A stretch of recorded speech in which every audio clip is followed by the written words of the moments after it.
Good afternoon. Welcome. On behalf of the Heidelberg Institute of Global Health, I would like to welcome you and your families, friends, our colleagues joining online at the graduation ceremony of the Master of Science in International Health class 2020 and 2021. I'm very happy to see all of your happy faces, and today we want to celebrate your achievements, not only earlier this week, but also throughout the whole year. I think I can say it was quite a challenging one, but with passing the exam, this is all behind us. I'm very happy, and we are very happy that we could come together here in this great room to celebrate your masters. In a smaller group than usual and with some restrictions, but we are happy that we could make it. With that, I would like to hand over to the Director of Teaching at the Heidelberg Institute of Global Health, Dr. Olaf Lustig, to officially open the graduation ceremony.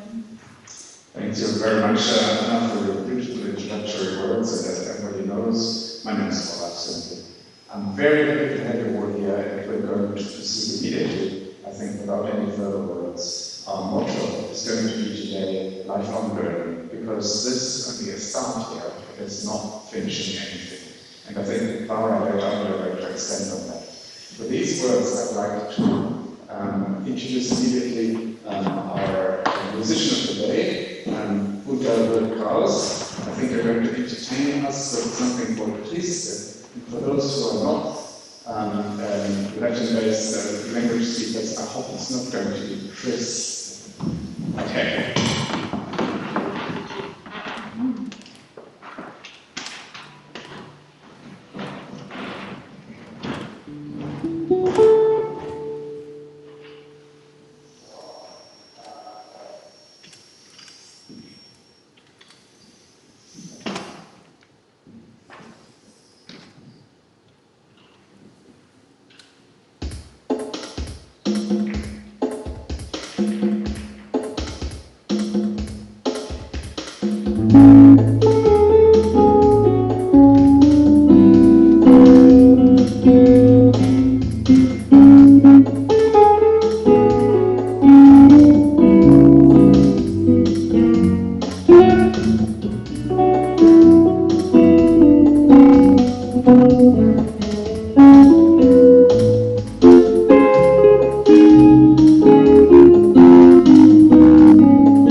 Try to hear me like this. Do I need the microphone? Do I need a microphone?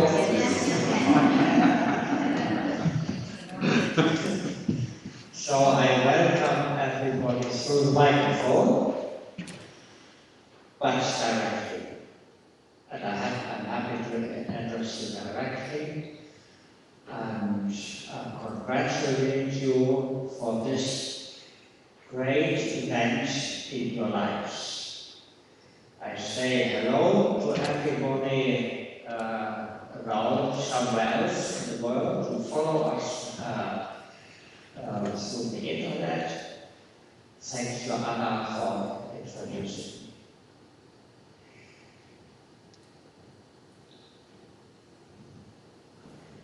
Your master degree is a very big, important event in your lives. There's no question about this. And this is why we all wholeheartedly congratulate you.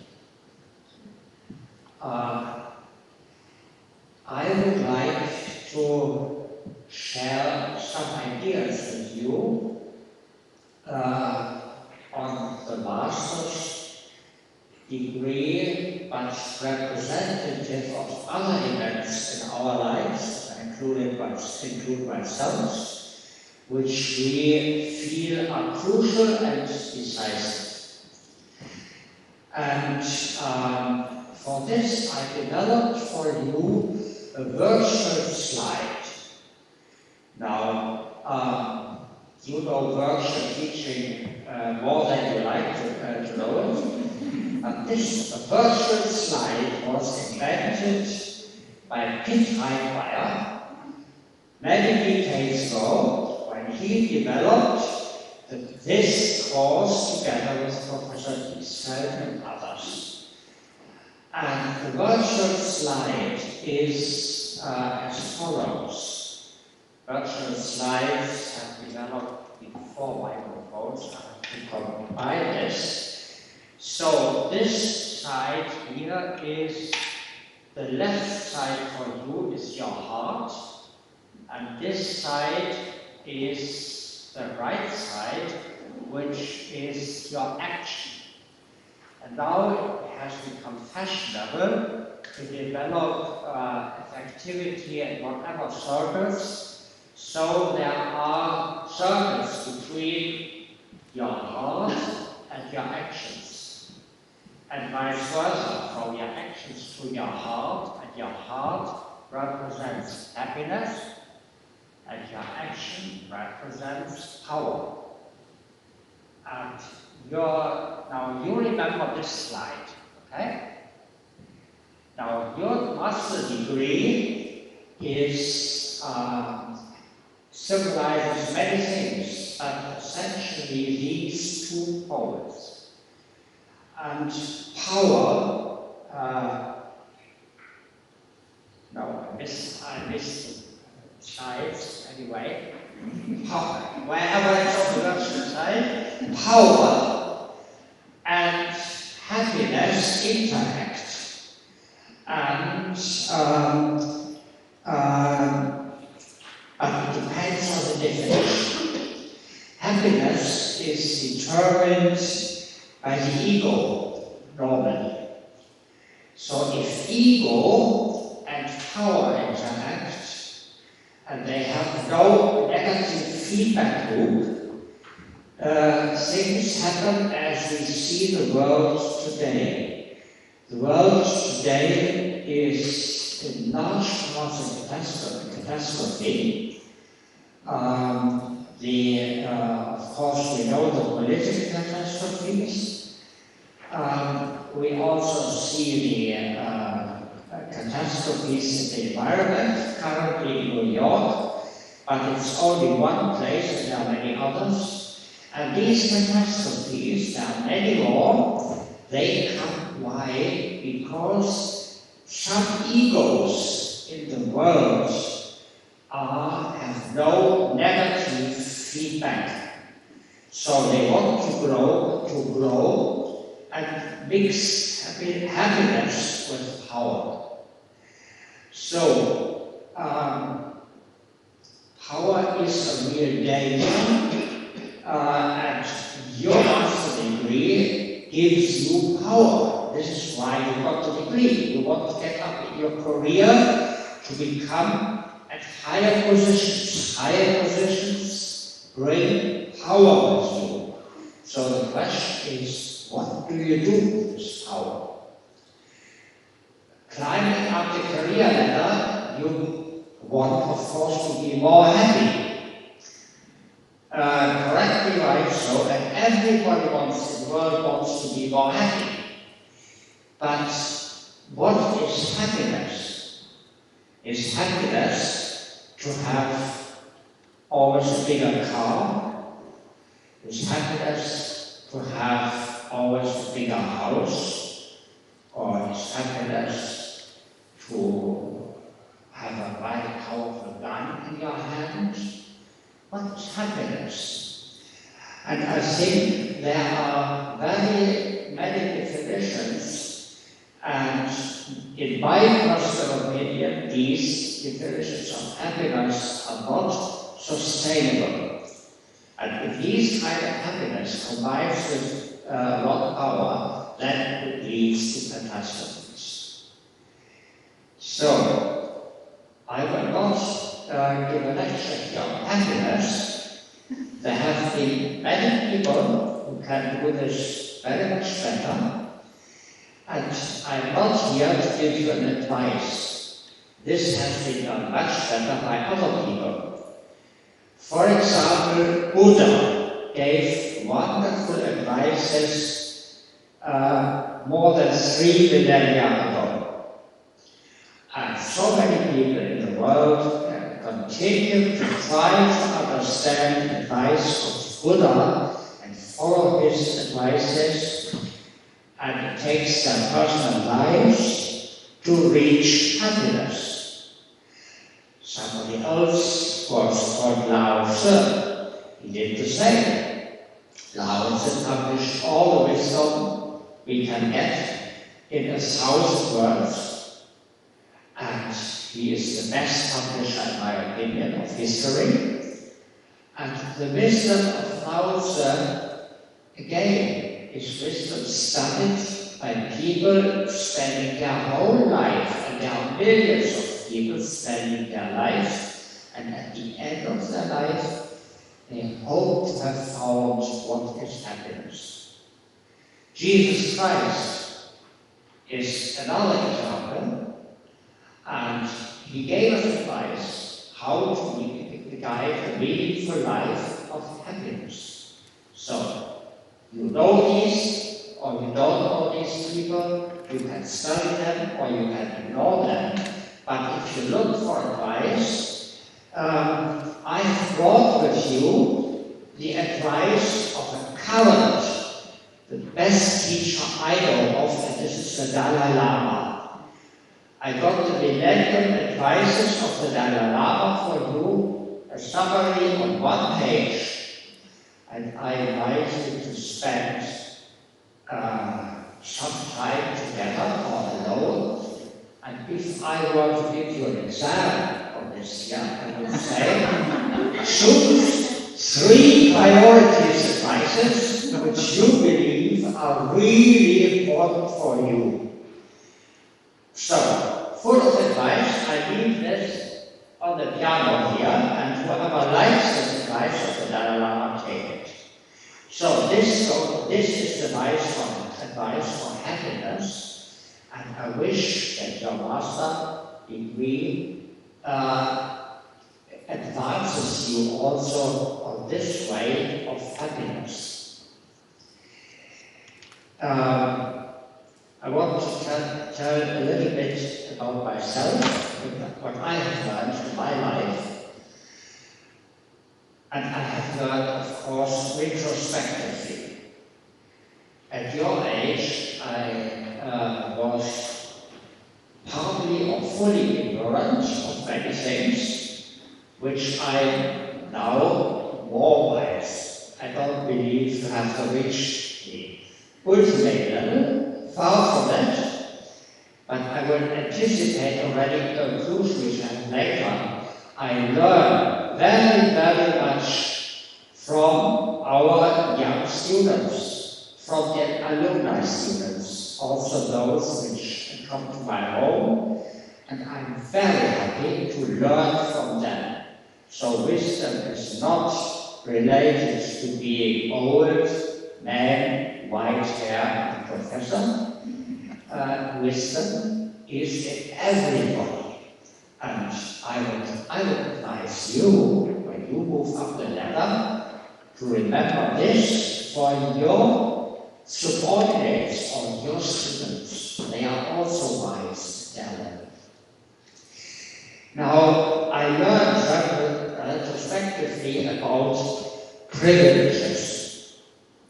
I am extremely privileged. Everybody in this room is extremely privileged for one reason or another. I am privileged certainly by my parents, having had my parents, being born after the war, having been born in the correct part of Germany, namely West Germany, growing up in a country which since then has peace, until now I've never seen war and civil war delight in my own life. I think this is an incredible privilege. And professionally, I had the privilege to meet Professor Diesfeld. Who of you has heard the name of Professor Diesfeld? Answer. Oh, all the hands are down. So from now on, you remember Professor Diesfeld. He founded this course, this master course, and the first one was in 1989. I had a long telephone call with Professor Diesfeld yesterday, and he sends you his very best wishes and greetings. Now, I was lucky to find him. Why? I was young as you, I was looking for a career and I didn't know how and what. I was privileged to meet him, and after writing a grant, I got some money, and then he said, okay, Dr. Hobel, here are 2 empty rooms. And empty rooms at that time, this was early 80s, was the thing which was most limited in this context here. He gave me 2 empty rooms, and he said, please fill them with science. So I was there, young as you. I got the best capital I could get, empty rooms, but the responsibility to fill them with science. So, emptiness and being allowed is linked to responsibility. And this was the start of my scientific career. And to fill these rooms with science, with projects, needed money. There was no money. There is no money today. There has never been any money.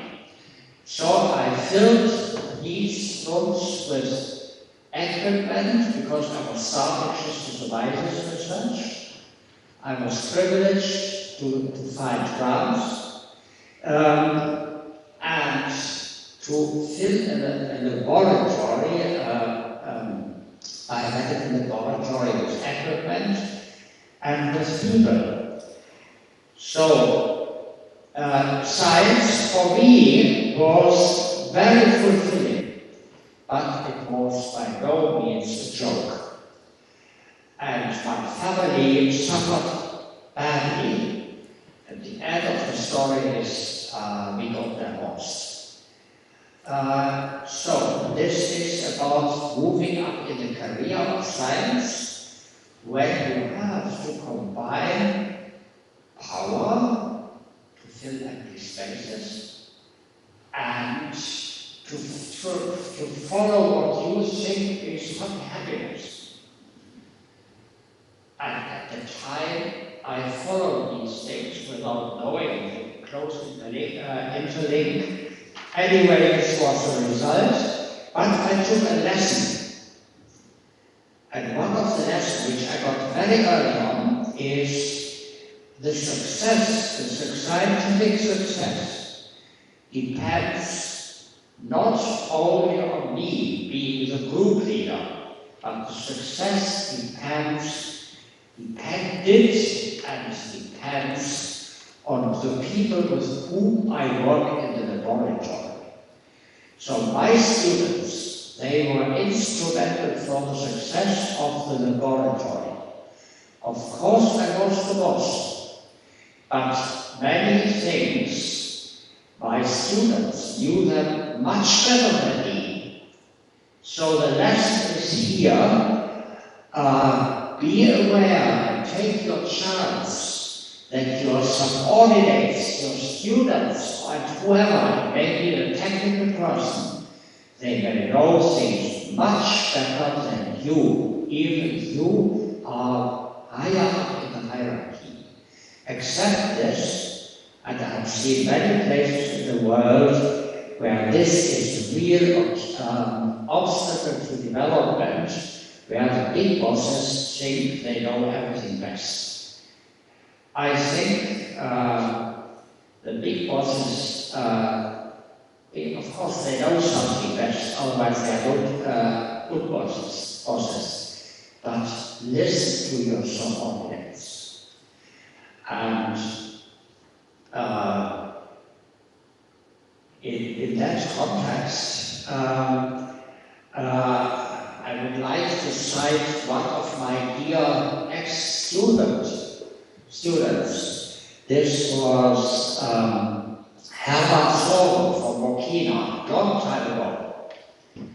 Hermann Sorgo suffered all kinds of suppression in his life that you can imagine. And Hermann said, take the liberty to contradict your own opinions. He said this sometime at Mao, and I think this is important. Take the liberty to object your own opinions. Change your opinions if your students give you reason to do so, or your colleagues, or even your superiors. This is a good use of making use of power which you have, but leading to happiness which you always seek.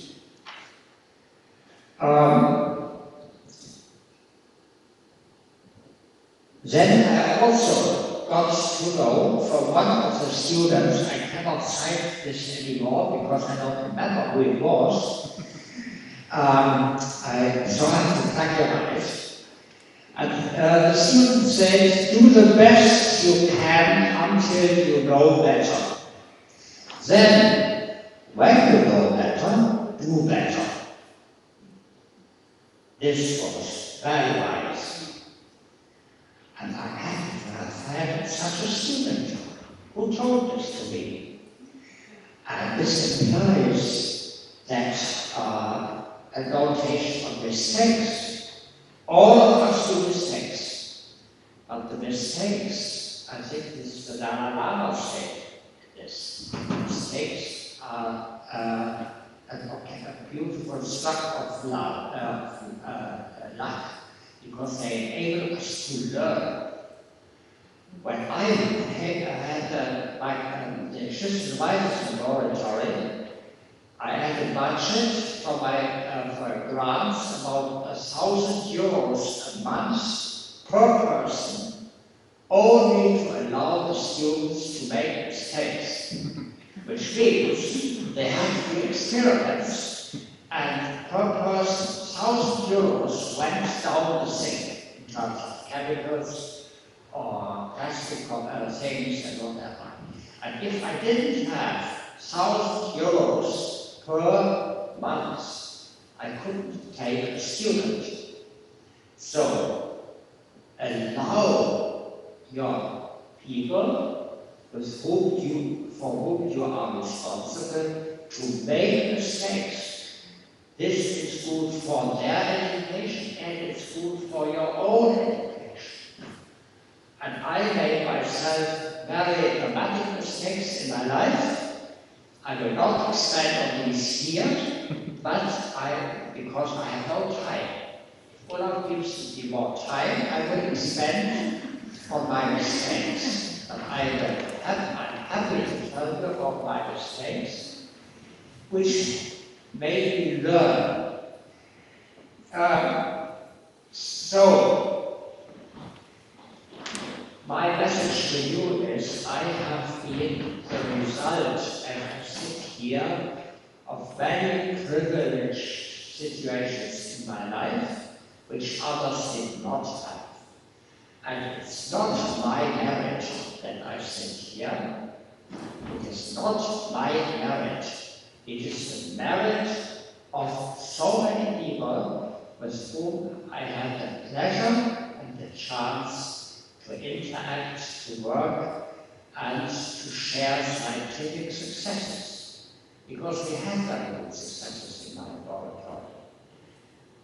But this is previous time. Now I'm here since 10 years retired. And where is my happiness today? My happiness today is that I can share discussions, visions, and experiences with younger people of your generation, with my former students, with alumni and the groups. And this is my happiness because sharing our knowledge with others brings happiness to both. It brings happiness to me, and it brings me also the energy to invest, to do this. And I would close my comments with thanking the teaching unit, who allows me, gives me the chance to work with the alumni. If I would not have the possibility to work with our alumni of the master course and others and other alumni, my life would be very much impoverished. So thank you.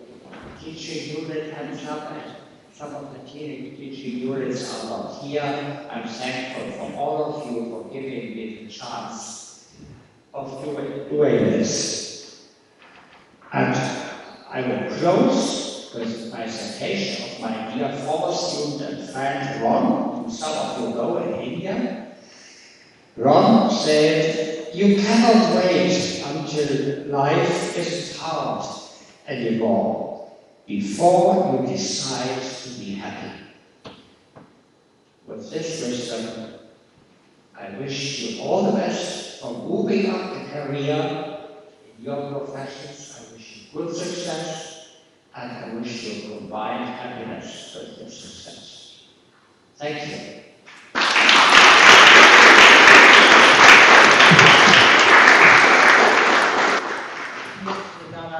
For you. Still one more exam left. Make 2 choices. Mara, you get one specifically. I didn't understand your comment, but you get one first.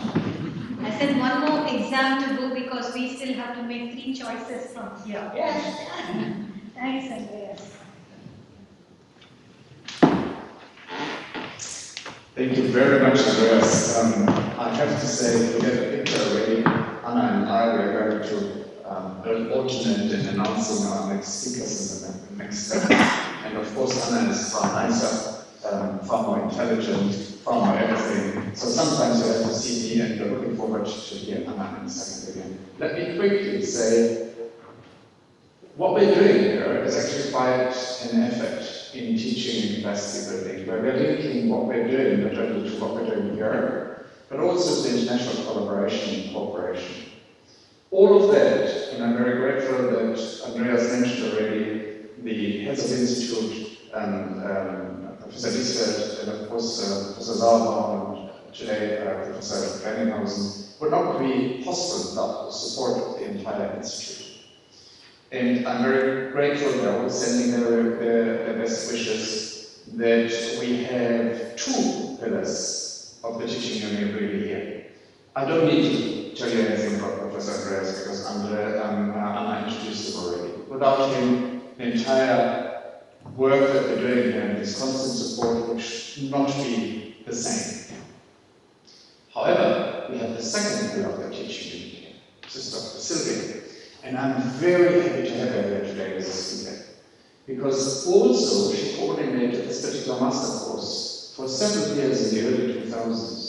And she is, as you all know, running even, let's say, at a young age, about 22, multiple courses that we're doing with enormous energy. Without her, our short course program would look quite different.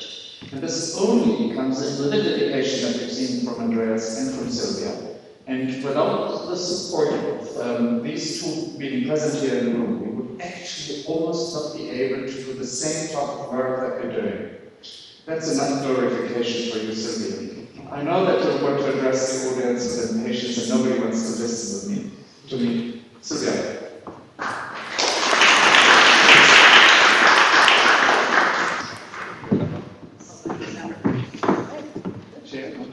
Chair. I'm the same age as Andreas, so I know. When does he get privileged? Okay. Okay, so thank you very much. Yeah, I just feel so privileged to be here, and I want to thank the teaching unit for inviting me to give this 5-minute speech or talk. Thank you very much for all the wonderful energy from all the different teachers. Is that okay? Am I echoing? That better? Okay. Okay.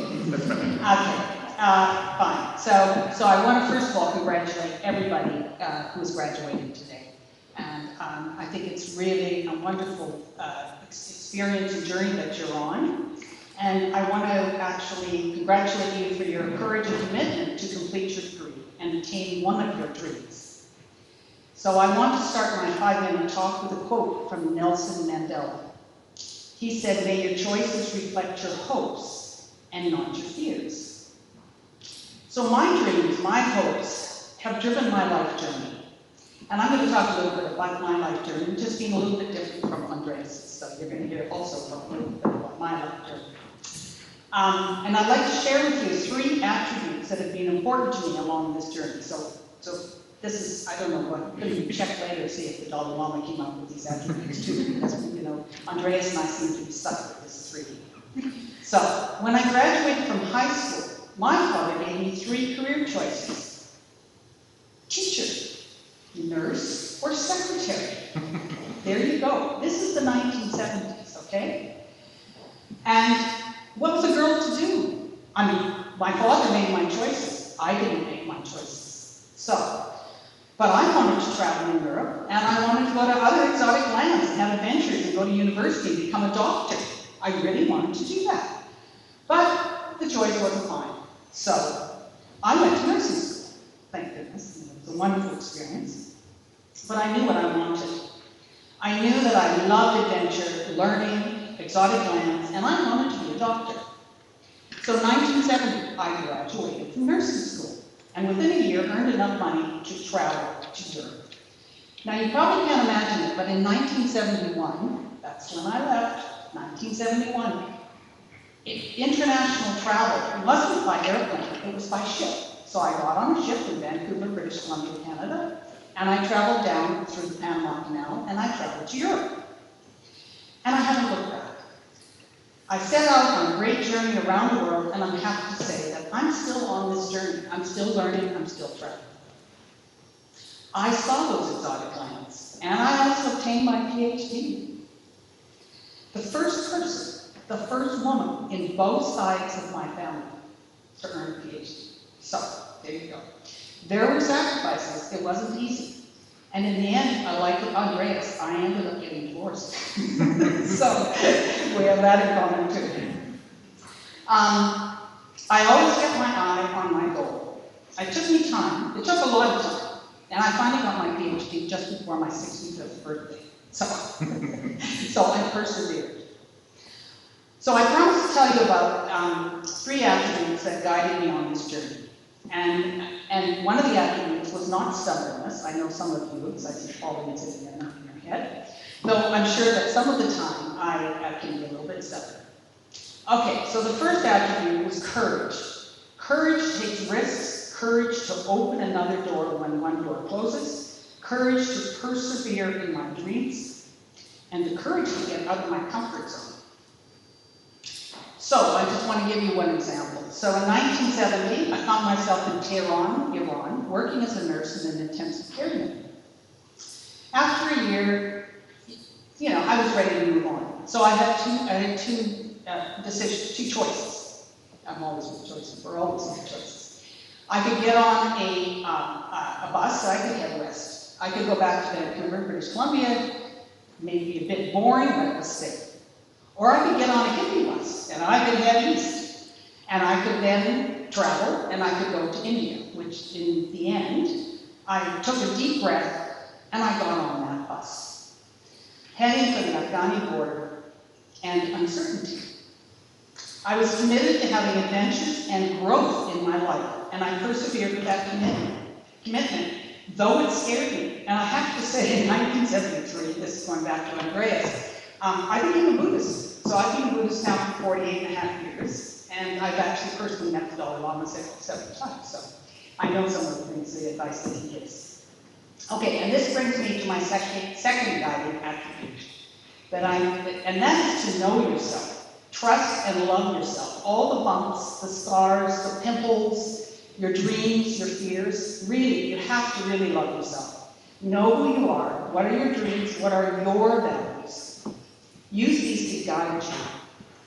But how do you do this? For me, I wrote down what was important to me, the values, my thoughts, feelings, experiences in my diaries. And I've carried these diaries around with me from country to country over the last 50 years. So writing it down, and then I read them sometimes, reflecting on, you know, what I learned, what the experiences were, and some of the silly and often dangerous situations I got myself into. So writing this down and reflecting on it was like a guiding light for me. So another way to know yourself is through strong, trusting friendships and relationships with your families and friends. And I think really, please nurture those. Those are very important. So 2 attributes, courage and loving yourself. So the third attribute is gratitude. Often we think of gratitude as gratitude for things. You know, gratitude for our degree, gratitude for our home, our careers. But what we often miss out on is a gratitude for those things we take for granted. The laughter of a child, like my grandson. The kind word from a friend. And even opening our eyes in the morning to another wonderful world, which I tell you, when you get to my age, that happens all the time. So, these small things can spur us on and spur our spirit on. I always feel deep gratitude for the precious time with my teachers. And teachers are just always wonderful. And you have teachers everywhere. They really can spur you on.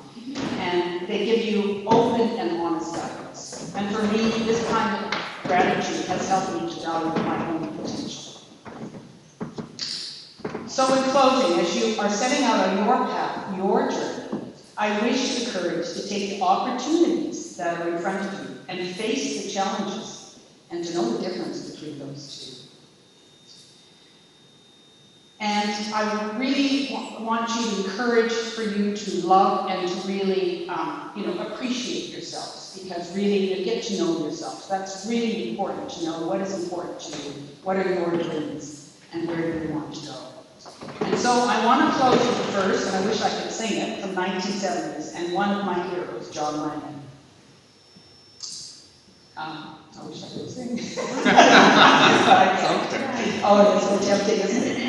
Yes, you may say I'm a dreamer, but I'm not the only one. I hope someday you'll join us and the world will live this one. So, thank you very much.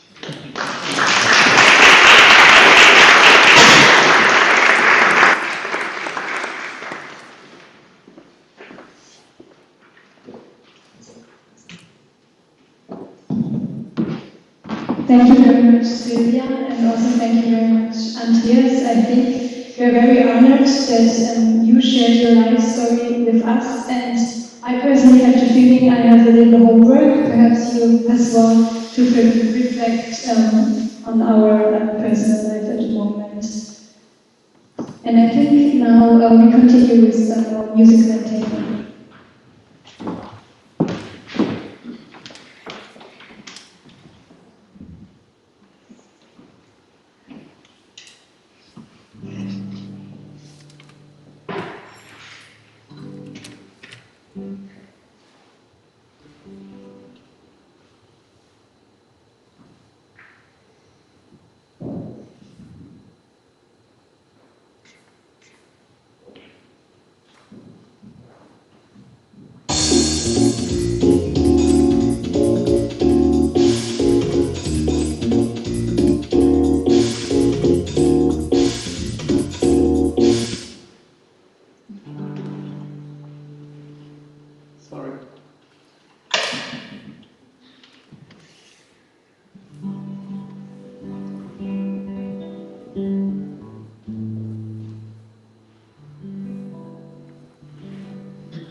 Good applause for us. Thank you very much.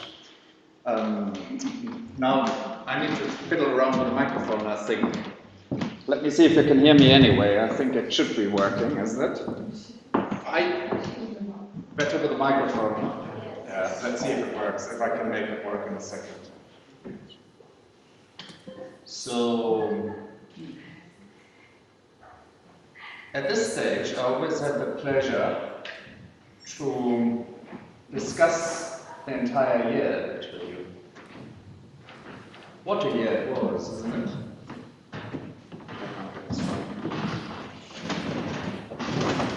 And what a year it was, after all, isn't it? Clearly, you can see already in the pictures that we are showing there that it was quite an unusual year for our normal years. You see that we were suddenly all in boxes on computers for an entire year, almost. But this wasn't planned like that by no one here. And you see already that what we're doing here is with enormous distance from A to B to Z. We're in with all the precautions, that's why we can't have family and friends here. And again, if there is anyone on the video screen, there are people out there, welcome again. We would love to have you in the room, but unfortunately it is not possible. But a year ago or so, people then said, can we actually run courses? And then people said, can we actually do graduation? And I said last year already, don't be silly, of course, we are working in health. We need to continue education and capacity building under all circumstances. And I think you actually suffered throughout the year the most difficult circumstances that you can imagine. It's much nicer to be together. So let's see what you actually did out of that. So firstly, of course, there are some people arriving here. They actually love to come with presents. You could consider it as bribes as well as you wish. Right? And they didn't expect anything of these boxes to happen, right? They were trying everything under the planet. Even more of these presents coming up. More and more and more. You can see, that they tried everything. However, we didn't really listen. We decided that we need to go for the boxes at some stage. I have to say here, and I disclose that, as a matter of fact, I got pictures from Anna and Basan here. Anna for all our unit and Basan for the entire group here. And perhaps you wish, when I finish, that you would never have seen those pictures. However, I put all responsibility to Anna and Basan here. Exactly right. Exactly. However, you're going to like it. It is nice, actually. So as you can see, actually, we went up to Anweiler as they all do. And you know what? Katerina and the team, all our teaching unit, we are already planning to go to Anweiler in 10 days from here onwards. We have a new class coming in this class. This year is going to be 23. So that is actually going to be fairly packed everywhere, from what we're feeling. So for us, it is always similar to what you're seeing here, and we're discussing lifelong learning. We're not stopping here.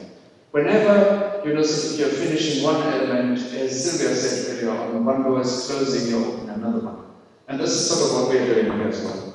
You were full of confidence that we were going to be a very nice, to have a nice year together, isn't it? On these beautiful castles that, for everyone who doesn't know it, is the Triffids in Anweiler, where Richard Lionheart was for 6 months actually, before we actually got the money out of the UK in order to have him freed 500 years ago. Another Brexit situation, I suspect. Here we were still hope to be together a little bit from distance as we're doing here, nicely getting together and getting to know each other. But already it emerged not everybody was able to be there. And that was actually quite difficult really for all of us. However, I need to point out we're doing the same this year again. Not everybody can come and be here with us this year at the beginning, but we are full of hope that what I'm going to show you in a second is not going to happen for this winter. Let's hope for that. Because this happened. No. We have our team measuring distances, introducing barriers as we needed to do it.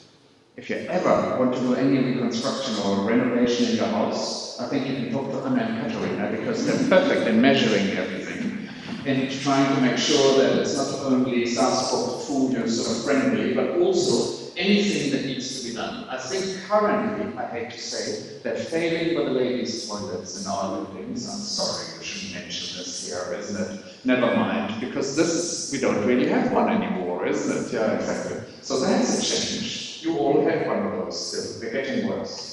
So these two measured everything, and from there onwards, life actually changed, I'm afraid. Next. Of course, not everybody was pleased, as you can tell.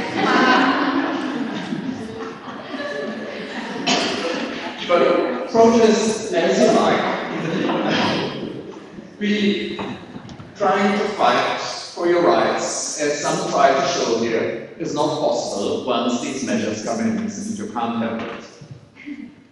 And you need to make the best of it. So here, actually, it says in the corner, I think for your security and safety, we adapted as it was rapidly to the new norm. We had our masks, as you can see, but still, you try to defend your freedoms, as you can clearly see here in this picture.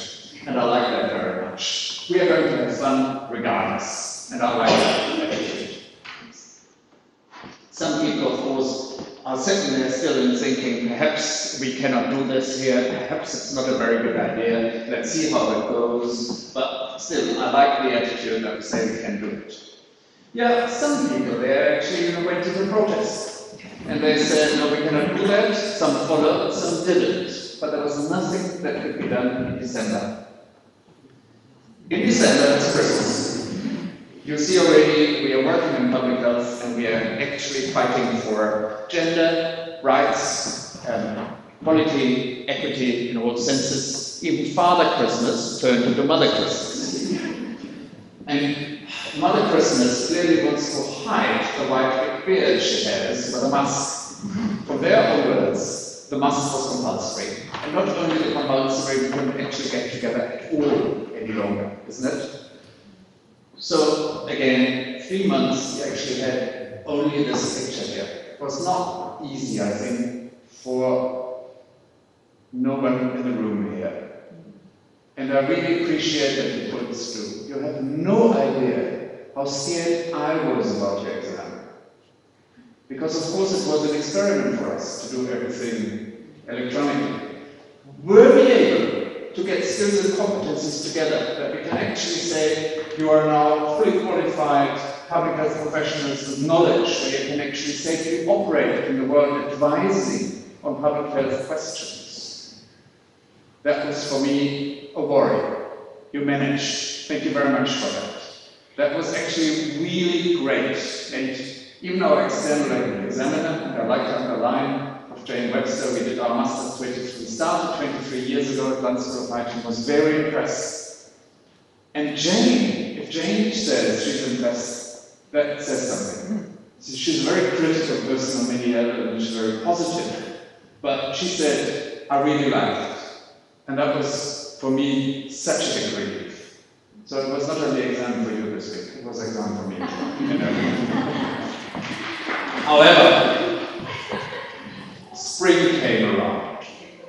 And with the spring, the situation started to be, as you can see, much easier. And suddenly, sort of people who were confined to rooms for months and months sort of went into freedom mode. And you can see that here as well. And I like that very much, actually. It tells you suddenly happiness is out. So thank you very much for that. I hope you'll be okay with that. It's a nice picture, isn't it? And suddenly the entire world exploded, right? People had parties in gardens, not always respecting this thing. However, that was already towards the latter part, sort of free developments around here, so it was actually quite alright. So again, people are gathering in the garden of Prof. Andreas in order to discuss the world and everything around that. Suddenly, freedom was back. Of course, you have the French delegation entertaining in France, as you can see, with Prof. Valerie in Geneva, so we could actually see bit by bit that some sort of normality came back. And hope we can continue next year as well. I don't know exactly what then happened. Somehow it seems that the parties were spreading throughout the night. You can see it's clearly dark. I don't want to know all the rest that is happening here and there, and we are not going to explore, I promise. It's a bit dodgy, what I would think, but here we go. Something like it even worse. This is the two big brothers here that we actually have, isn't it? Entertaining themselves. I think actually life was almost back to normal, wouldn't you agree? That was good. And of course we started to have the little parties in the gardens. You can see some people still skeptical, otherwise people entertained. And the pictures were getting back to normality, as I said, and I really enjoyed seeing that last one. Where I would actually say it's been quite a journey in different circumstances. But you know what? You did it extremely well. At this stage, I'd like to say it was not only you, it is our team here going through the pains, trying to ensure that we can continue similar to what we're doing here. With all sorts of regulations, however you want to consider they are, doesn't really matter. They needed to be done and implemented. And I think it's a great thank you to everyone in the room involved here, that at least we can sit here together after a year and say, regardless of what the situation was, we are very happy that we did the entire thing successfully together. And there was, I think, there won't be much of differences in opinions about that, at least about that today. Otherwise, you have differences in opinions everywhere, as it should be. In the very last slide, as always, click one more time, and you know that already, my standard slide. It's been a pleasure. For me personally, thank you very, very much.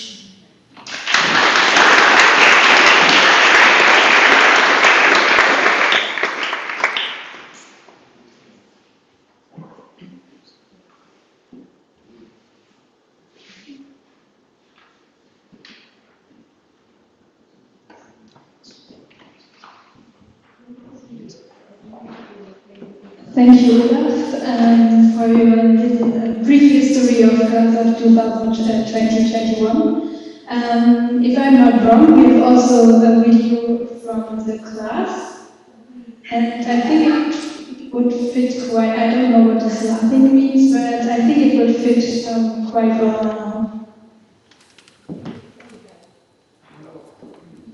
Or is it Margarita?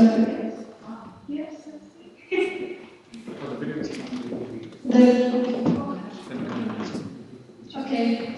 Thank you, Margarita, for volunteering to represent the class of 2021.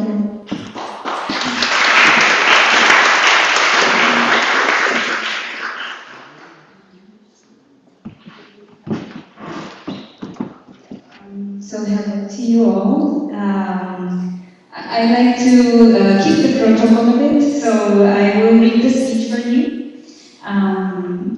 Dear members of the teaching unit of the Heidelberg Institute of Global Health, teachers and authorities present, dear parents, families and friends, colleagues and fellow graduates, good afternoon and thank you all for joining us in person and remotely. It is a true honor for me to speak on behalf of all my fellow graduates, and at the time a great responsibility. It will not be easy to convey what each of you feels, but it will be a commitment for me to try to do so. This year went by like a minute underwater. It was not a bad year, it was just a very peculiar one. a roller coaster of intense emotions, but one that by shaping our lives so hard has allowed us to bring out the best in each other, even hidden and unexpected talents. Faced with the needs of the year, some took very seriously to reinvent themselves by displaying exceptional talents as hairdressers, chefs, coffee cup readers, artists, pole dancers, detectives, and surprisingly, even police fugitives in Stuttgart. Being a member of a multicultural group with such many perspectives on life has helped us to cope with this challenging time. We will get 2 degrees this year, the first one of which is in resourceful problem solving. It was a year where we all had to stay at home, except for the zoo peacock that crawled around the campus mocking our situation. But we also spent a lot of time with our inner selves, which required getting to know that which we carry daily and yet is so foreign and hidden. We had great learnings. One that had a personal impact for me was always think about how we can reach those that are unreached. And this turns out to be a great hope as public health professionals, but also implies the social responsibility that now we have with all of the communities we represent. Today we live full of happiness and with a degree in our hands, but this process has required the work of many different people. That is why I would like to thank each person who has contributed so that today we are gathered as a group of global health professionals. Firstly, to our educators for passing on their knowledge and vocation. Secondly, to our families who through their love and company have been the driving force and light even in the most difficult times. And to ourselves for having the conviction to go so far, for dreaming of the stars, for persisting until we reach, for being strong, for loving what we do, and for believing in ourselves and our capabilities. There is no fixed or perfect path, but precisely the path is built with each step and decision we take. And in this sense, our steps become the path. This is a moment that also brings a lot of uncertainty and fear. But our formation continues. That is why I wish we never stop growing and learning. As conscious and critical people, and with the same determination that got us here, we must hold on to our dreams with the conviction that there is always a space for us, or perhaps even our role is to create one. As the famous Chilean author Gabriela Mistral said, where there is a tree to be planted, you plant it. Where there is a mistake to be corrected, you make it right. Where there is an effort that everyone avoids, you do it. I believe that this is what we're called to do. We are brave, we are strong, and once again, just as we achieved it now, we can also accomplish this. Congratulations to all. Thank you very much.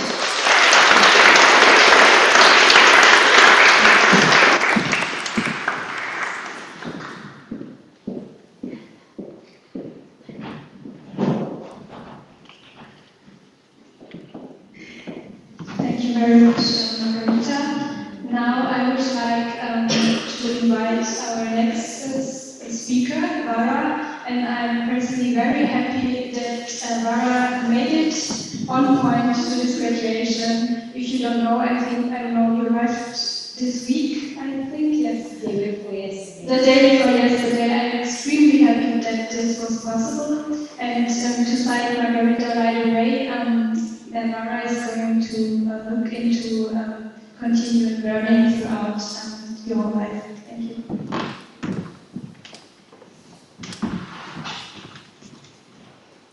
At the outset, heartiest congratulations to everybody who successfully completed the master's course. So I see a lot of people have spoken before me. There's the advantage when you speak later, you don't have to speak a lot. You can be quick. So I just want to give you 3 messages. And the first one starts like everybody spoke here before about your own personal story. So I come from a very little town, a coastal town in India that has not made a mark in today's world map, neither geographically, historically, or for whatever reason. So from there, I had to move to a larger city, a metropolitan city, Chennai.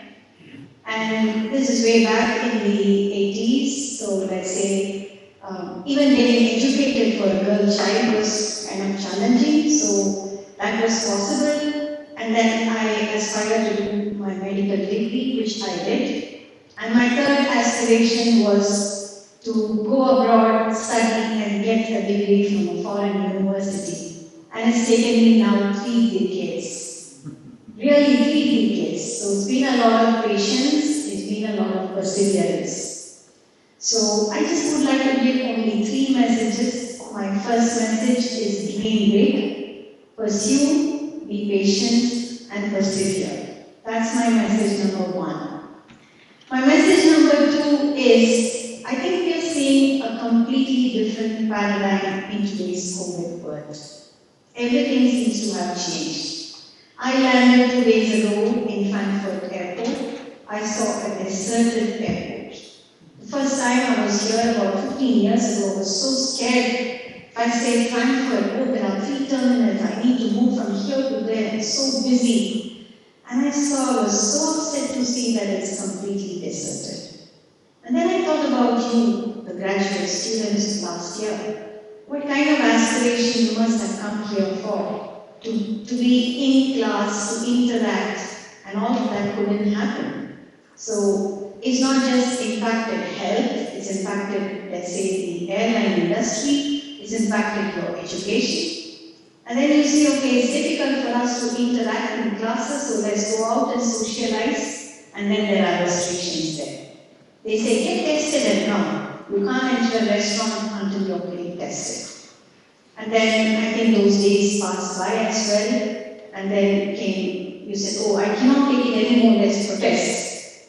And your protest cannot happen the way you normally would have intended it to happen. They would say no more than 5 people, again social distancing.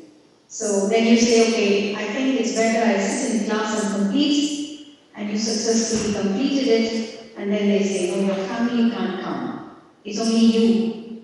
And you say, okay, it's perfectly fine. You come to this graduation hall, and they say again 2.5 meters between you and the next person. So this doesn't seem to end. Whether you want to have a meet in the auditorium, whether you want to go to a cinema hall, whether you want to go to restaurants, whether you want to study. I think every walk of life has now changed. And public health has now become part of the dictionary of every common citizen. So everybody understands what public health is, and public health is not just about health, it's like Olaf teaches us, he says health in all policies. I would now say health in all walks of life, public health in all walks of life. So this is not a moment to despair, there's hope, because you have so many more opportunities. So while the last year must have been a big struggle for you, I would say it's filled with hope. Now you have plenty of opportunities. So despair not, there's hope, and therefore look out for opportunities. That's my second message. And my last message would be, I think this paradigm shift has also impacted not just the low middle income countries, also the high income countries. There's been huge job loss. People feel so insecure. There's a lot of mental health issues, poverty, hunger, early child marriage, especially in India among the girls, because they don't go to schools anymore. So they say, just get married and get settled and you can be off our head. And it's a completely changing social fabric, which means that there's so much that we need to do. While we used to talk about academia, research institutions, ministries, and let's say NGOs and international health organizations, I think today you have opportunities abound. Go by your heart, not what your mind says. As Andrea said, I think It's not about money, it's not about power, it's not about position, it's really about your passion. And we are all privileged. Andreas has told us the same thing what he said today in our class. He said every one of you sitting here is privileged. Every one of us sitting here is privileged. We have to pay back to our society. And so my third message is follow your heart, follow your passion, and be rest assured you would be able to achieve what you would want to achieve. And all of us can make that little change in this world. And I think we owe it for the fact that we have been empowered. I'm not really talking about power, I think we have been empowered with knowledge, skills, and competencies. And therefore, I think all of us have the responsibility to be doing that little that we could do to make this world a better place to live in. Thank you so much for this opportunity, and it's been a privilege. It's just that I could not meet and interact with all of you, possibly in the lunch, the early dinner. We do have opportunities to interact. And I think the Institute gives us the opportunity to also network. I continue to work with a lot of the faculty and through them with other institutions. So please continue to remain networked, which I think is anyway happening in today's technological world. Wishing you all the very best. Thank you for the opportunity.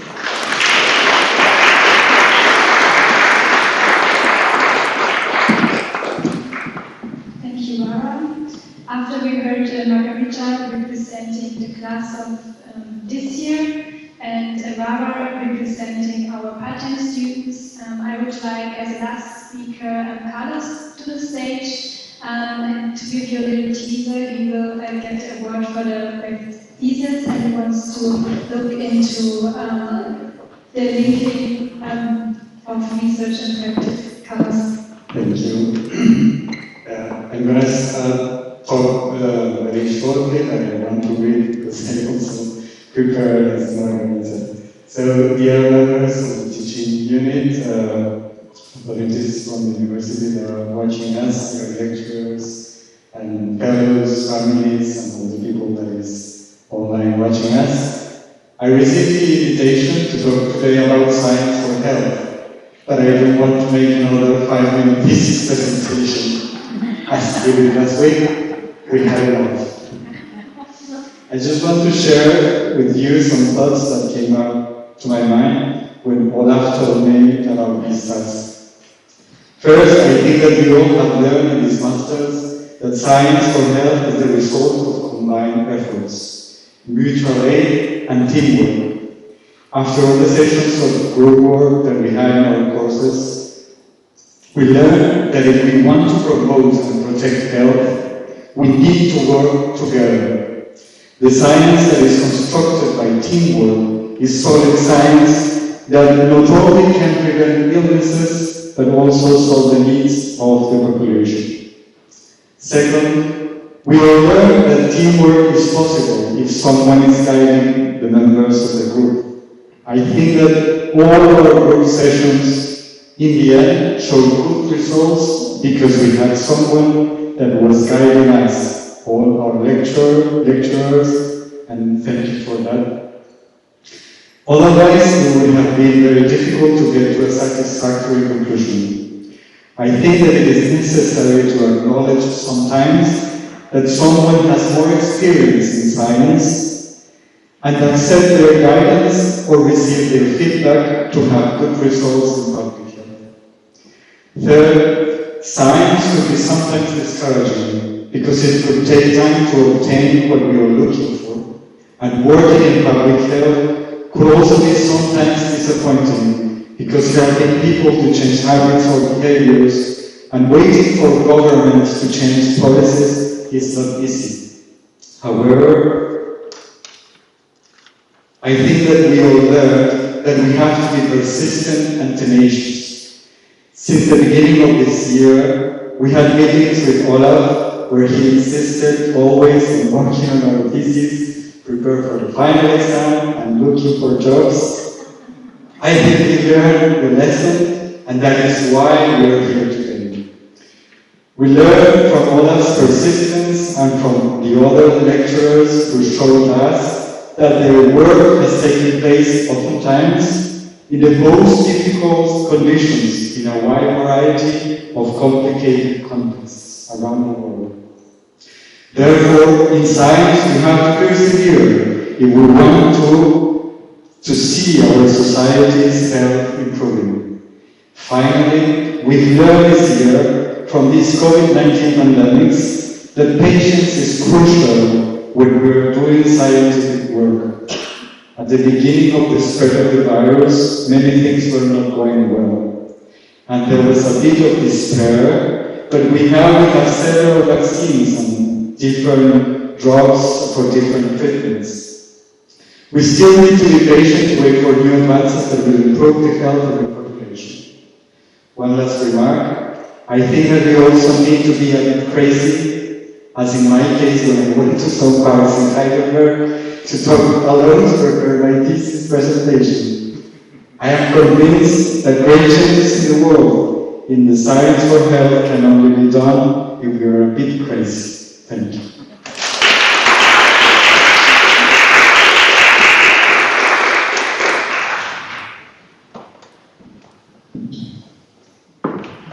So I think this is now the moment that is the most crucial one, where I need, as always, Katarina Zoran. She organizes everything with a team absolutely beautifully. We're just going to proceed to handing out all your certificates. We're getting pictures, and of course the world is different right now, so there's a drill to it as well. No handshaking. This is 150. Katrina is always going to put your certificate on the chair over there, and you pick it up yourself. And then you need to turn around and show it nicely. And we have a picture. And I think there's an announcement by the photographer on top of that. Do we want to put it on the Chair. All right. Okay. If you don't want to rent a chair, because this is not nice, you take it away. It's okay. You know what we could do is, actually? We always put to the certificate one of the sheets of Andreas. Wouldn't that be a nice thing? So they get the Dalai Lama wisdom together with it. Isn't that a nice idea? Thank you very much. So, one by one. One by one, okay. Our first graduate is Afate from Nigeria.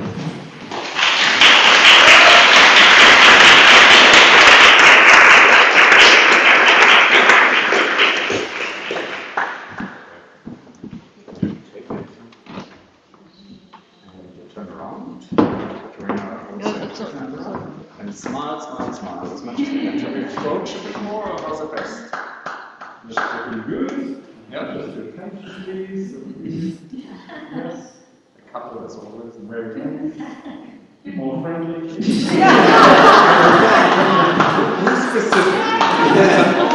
Just all of them.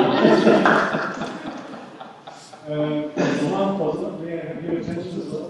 It's very distance but friendly, actually. Thank you very much.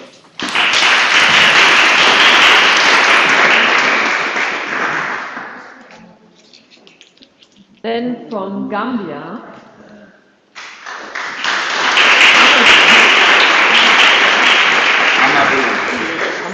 Prof. Amadou, the president.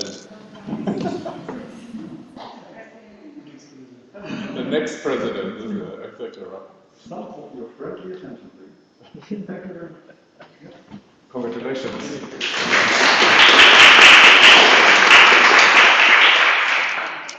from India, Mahia.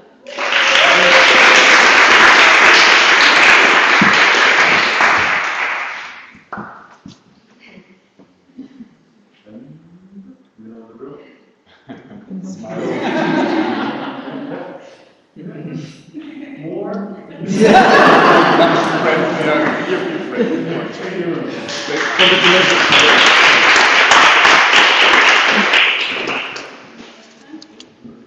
Erdene from Mongolia.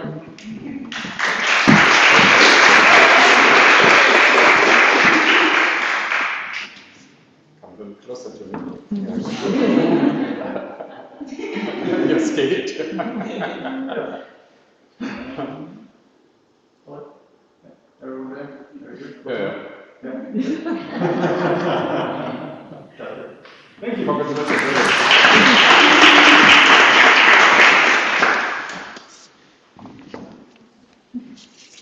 From India, Oh, wow. Vara, one of our part-time students.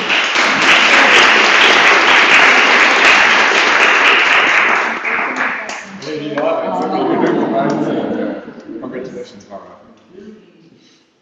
Yep. Thank you very much. You should all know that Lara and I go back for years. We've been working together for many years.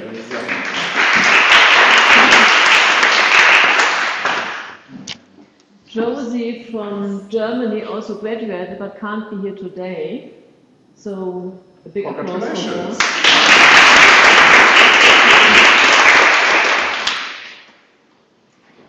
Congratulations. The next one is Fatim from Yemen.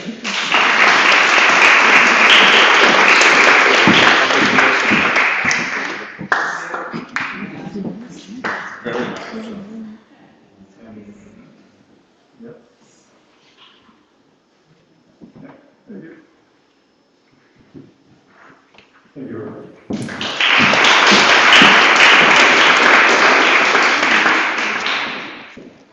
Another part-time student, Ike Omar from the US.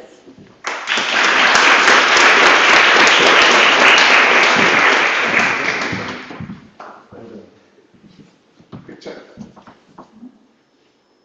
Good job. Smile. Well done. Very good. And attention, everyone. Yes. Thank you. Thank you very much.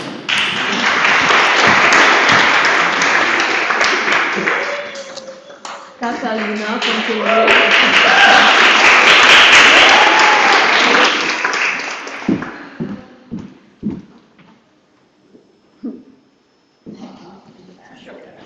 Well done, congratulations.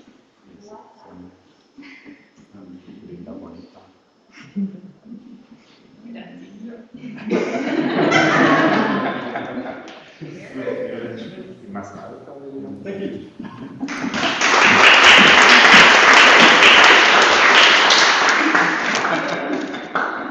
Karim from Egypt.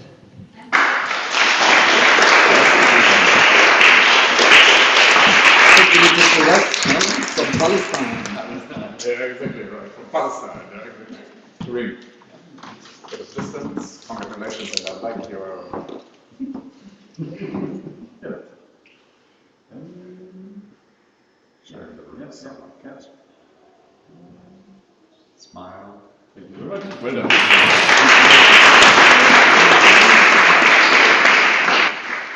Margarita from Colombia.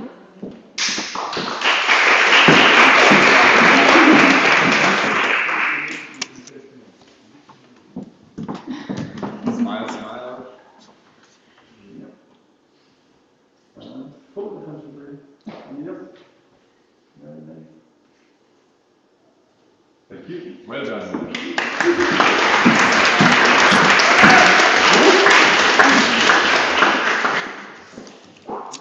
From Nepal, Fatima.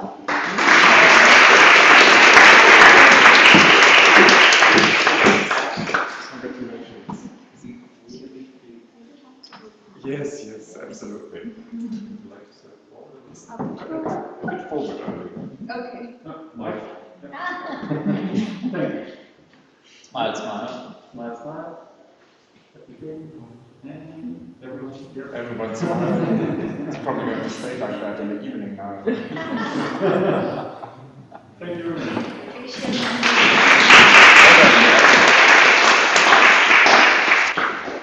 Carlos from Colombia.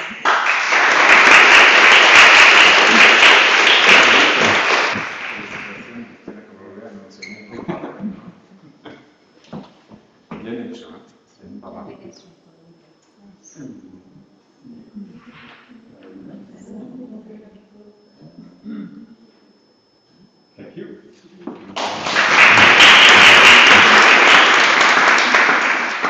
Basante from Egypt.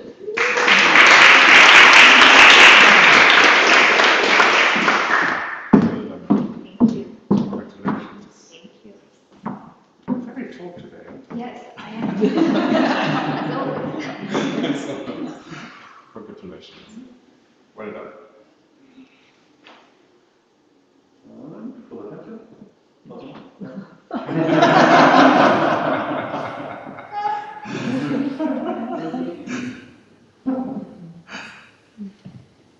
Thank you.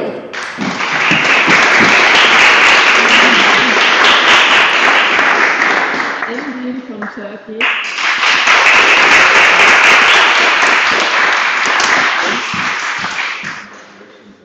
Thank you.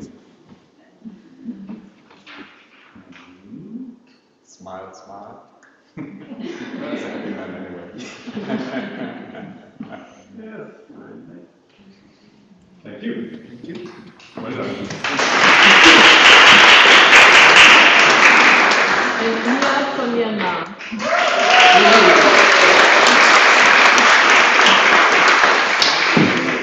Congratulations. Well done.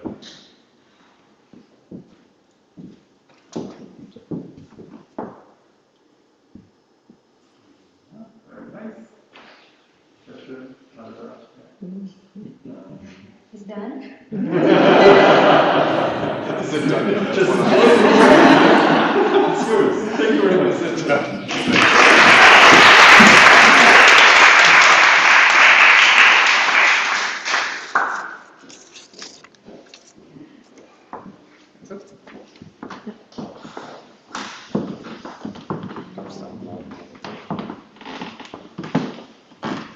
Congratulations to the class of 2021 once again.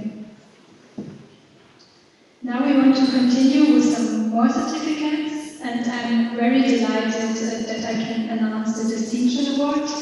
And the distinction means someone did really well in all of the components of the master course, which are the courses, the exam, and also the thesis.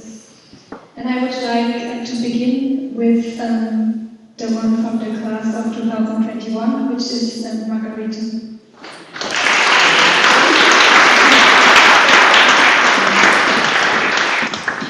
Wow.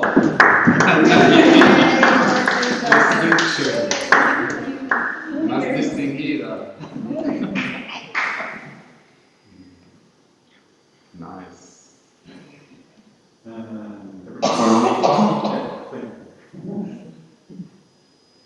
Thank you. Thank you. Well done.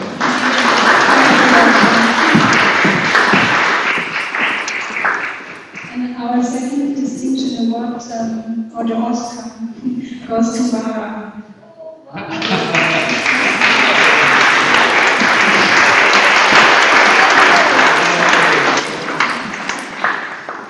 Thank you so much. It's an honor. Ja.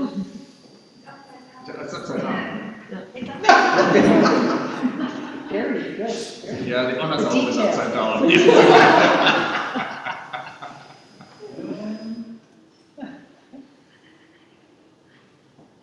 Thank you. Thank you so much.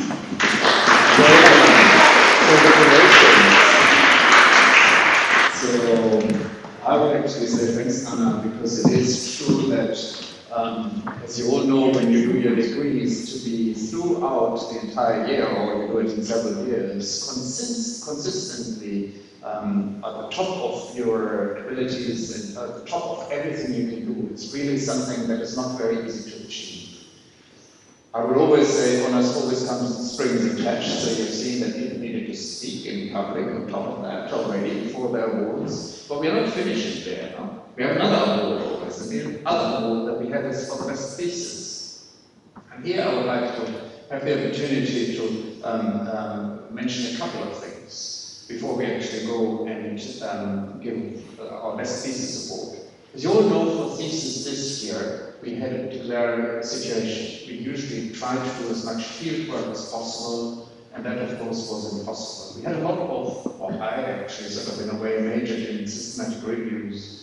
Very interesting methodology, but ideally we would like to have you do field work, because that is the typical work that we're doing. However, even in my case, you can look at that as well, if you're only doing systematic reviews, it is also something that can be really, really, really good.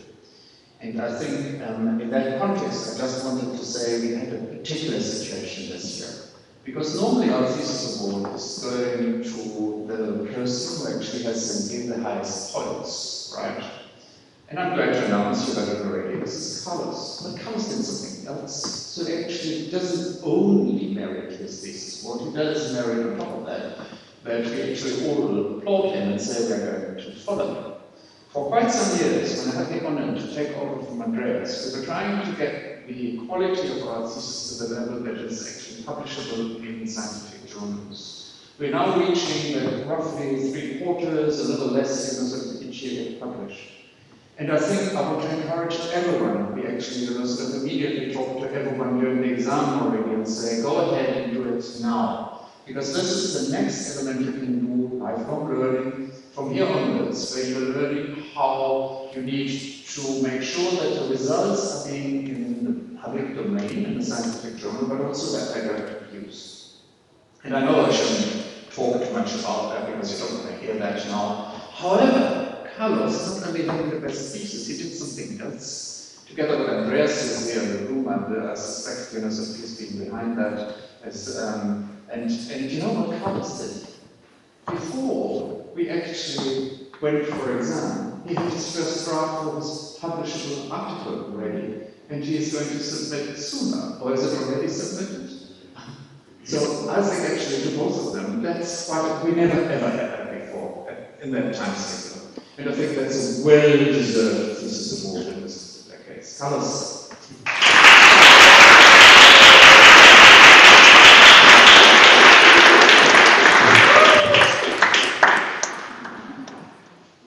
Well done. Let's only hope that the article gets through. But for that we have Andreas here, so that's all right. Thank you. Well done.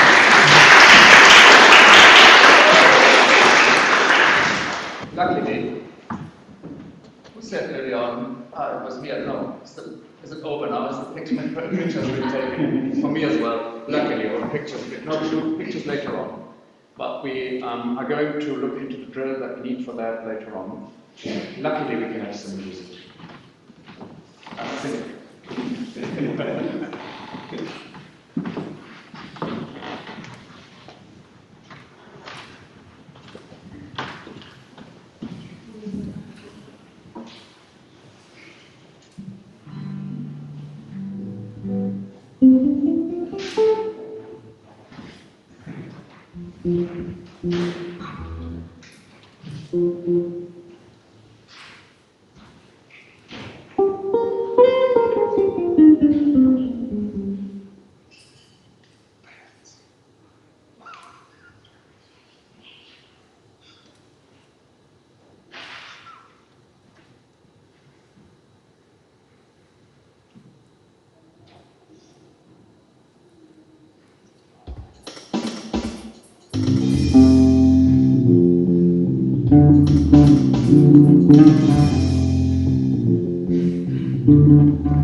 For making this graduation so wonderful. Thank you very much.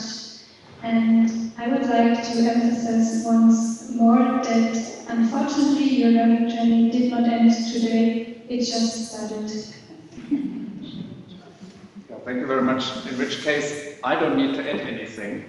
But I think thanks, Anna, for being such a skillful facilitator for the ceremony as always. Big round of applause for Anna.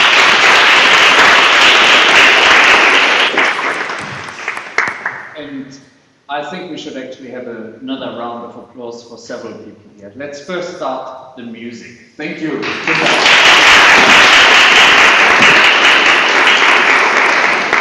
I Professor Timothy mentioned Gunter Windrouse is actually not in our little leaflet. Very nice to have you here. Thank you very much. And of course, I think our pillars of the teaching unit, Professor Andreas and Dr. Sylvia, I think they do deserve another applause, don't they?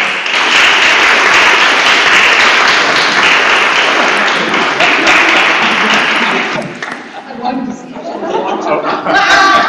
Check. Yeah, you were just trying to make sure that Katerina wakes up.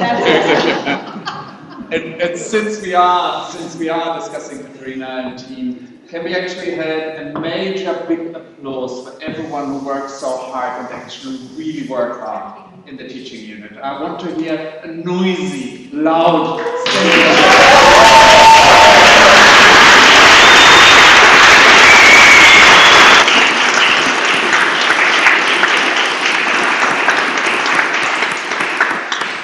that includes our honorary guests, if you wish to actually give us a sliver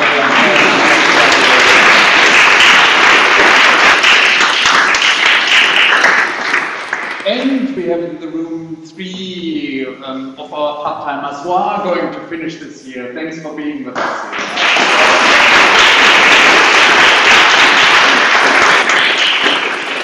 And the biggest applause ever for yourself as MSCI.